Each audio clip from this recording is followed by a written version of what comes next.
Hello. This video is going to discuss the bars related to geographic terms, then functionality. My feeling is that the casebook doesn't give you quite enough background to understand why geographic terms are such a messy area. So that's mostly what I'm going to talk about. So there are 3 points to be made here.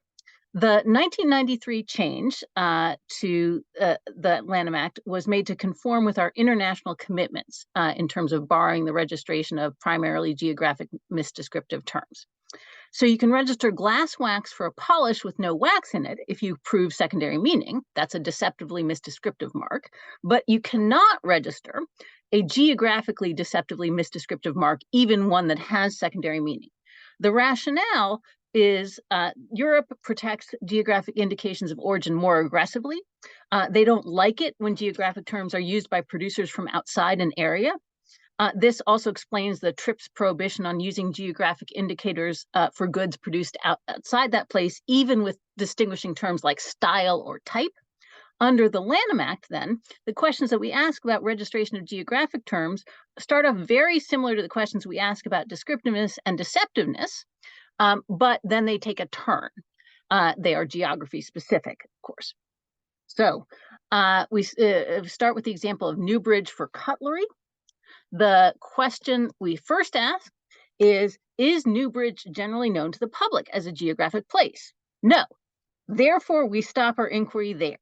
Examiners have limited evidence available to them, usually database searches, and that's how they would try and show that a place was recognized by the public. Merely showing up on the internet is not enough because, of course, the internet is very large. So we stop our geographic descriptiveness inquiry there and continue to see whether Newbridge is otherwise registrable. Here's a different scenario. What about Baikalskaya for vodka? The examiner concludes, based on similar searches to those in Newbridge, that Lake Baikal is well enough known for the relevant consumers to recognize it as a geographic term. And a goods place association is presumed because the goods are actually from the place. You can consider whether this presumption makes sense. Perhaps the fact that someone actually makes the goods there is enough reason to think that consumers would reasonably expect goods to be from there. And of course, it doesn't have to be a unique association. It's just that they have to think, oh, the goods are from there. So this is also a producer side perspective. We presume descriptiveness if the goods are actually made there because that helps keep the terms available for competition. And the fact that you make the goods there shows that other people could too. The result, though, is not an absolute bar. You just have to show secondary meaning to register. That's just geographic descriptiveness. So here's a contrasting decision. These bags are not made in London or New York. The PTO found that the ambiguity in and structure of the mark would lead consumers to focus on the Soho portion as a vibe, essentially. That minimizes the impression that the mark indicates the origin of the goods, but it is more atmospheric by referencing not London and New York per se, but the artsy Soho neighborhoods of those cities. There's also no record evidence in this case that bags were made in either Soho, so there was no presumption of a goods place association. What about the presence of other matter in the mark? Generally, adding descriptive matter does not detract from the primarily geographically descriptive significance of the mark as a whole. So this is also geographically descriptive because of the America. So geographic descriptiveness follows the exact pattern we've already looked at. However, geographic misdescriptiveness works a bit differently.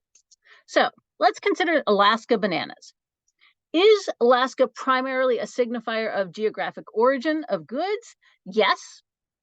Are prospective purchasers likely to make a goods place association? No, at least not until global warming is further along.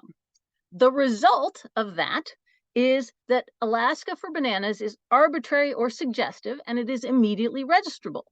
Again, this should look familiar from the general deceptiveness inquiry. So far, so good. Then the Federal Circuit really screws things up in INRI California Innovations.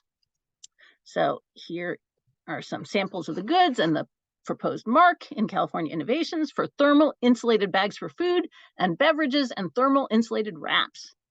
So the Federal Circuit says, look, the NAFTA amendments changed the rules. Before NAFTA, geographically misdescriptive marks could be registered in the same way as geographically descriptive marks by showing secondary meaning. After NAFTA, 2E3 is now an absolute bar, even with secondary meaning. Thus, the Federal Circuit concludes the test for rejecting a deceptively misdescriptive mark is no longer the simple lack of distinctiveness, but the higher showing of deceptiveness. And remember that the PTO has the burden to show that the mark should be rejected. So that means that 2E3 has become harder to use as a result of the NAFTA amendments. In this case, the fact that the public was likely to believe that the mark identified the place from which the goods originated, and the goods did not, in fact, originate from there, raised an inference of deception.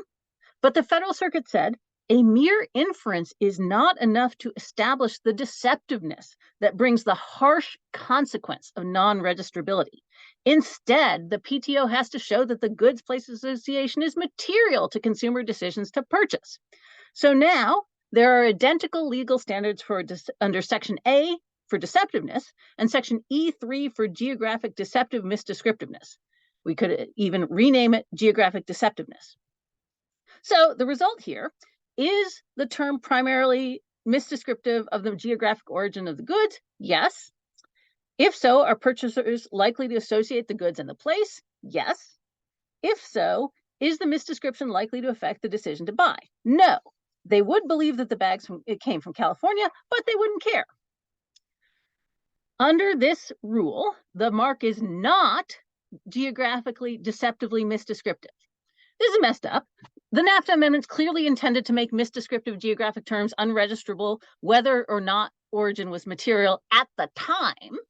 That is, even if consumers don't currently care about origin, just like many other bans in 2A don't require any effect on a purchase decision. Europe wanted geographic indication protection to avoid Parmesan or any other geographic term becoming shorthand for any type of product, and to help regions develop reputations. And the California Innovations Rule makes registration easier instead of harder, maybe, for such marks. Congress intended the harsh consequences of non-registrability. The Federal Circuit simply defied the statute, but that's where we are. So in class, I will ask the following question. We know what type of mark California Innovations isn't for bags not made in California. It is not geographically deceptively misdescriptive.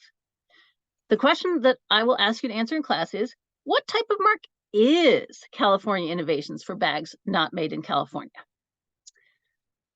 So before letting you go, I will briefly talk a bit about Section 2E5 functionality. So with functionality, anti-monopoly principles come to the fore, and we aren't interested actually in consumer perception, deception, or anything like that. It is an absolute bar, as with 2A. So we have a social policy overriding the general rule allowing the registration of distinctive terms. A classic case here is Becton Dickinson with the blood collection tube, and the TTAB sets out the relevant standard. Design is functional if it is essential to the use or purpose of the article or affects its cost or quality. This is not the design patent definition of functionality, which is much narrower. Evidence of functionality comes in 4 different categories. And the applicant here argued that the features weren't all entirely functional, so the combination of functional and non-functional features could be protected and registered. And the functional features alone would, in theory, remain free for competitors to use. And there's a superficial appeal to this argument. After all, the Coca-Cola bottle has functional grooves at the top that keep the bottle cap on, but the overall appearance is non-functional.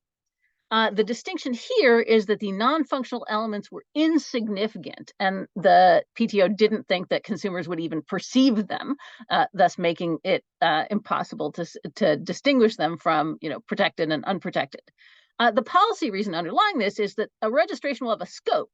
Competitors will fear coming too close, and since all of the key features are important to the function, they may be hampered in competition. And you can see in the case, there's a discussion of all the applicants' other designs that weren't exactly identical to the pending application, but were pretty close. If a competitor adopted one of those unregistered designs, it would probably end up being sued. And another rule to keep in mind, and we can discuss in class, is If the design is functional in the traditional sense, if it affects the cost or quality of the article, then other designs need not be tried. Everyone is free to use this design as long as it's functional. So that's it, and I will see you in class.